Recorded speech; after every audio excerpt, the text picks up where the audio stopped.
What do you think when you hear the word Pittsburgh? Do you think steel? Because you are right. Pittsburgh is known not only for their steel that transformed Pittsburgh, but for their manufacturing. Let's see what happens when we interview some people who lived before the 80s and see what they think about Pittsburgh today. What was it like growing up with the mills?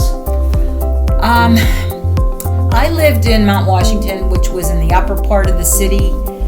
So I wasn't, the steel mills were pretty much situated like down in the south side area of Pittsburgh, and out in the Homestead area. So wasn't actually where it happened, but a story that whenever we would go out the Parkway East when we were little, we'd always see the fire coming up out of these steeples or whatever was associated with the mills. That was a pretty cool thing to see, plus all the dirt also.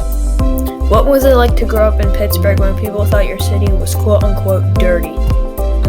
It kind of hurt a little bit growing up. I mean, we were kids, so when somebody would call your city dirty, you took it to heart, you know. Did you ever think Pittsburgh would bounce back after the steel mills? I did not. I didn't think it would bounce back. I was hoping it would, but I just really didn't think at that time because the steel mills were booming business in Pittsburgh. But it did come around, and I'm glad it did.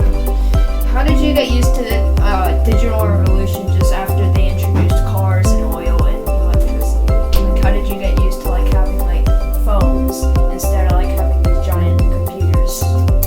Yeah, it took me a long time, but I love it. I think the technology today is great.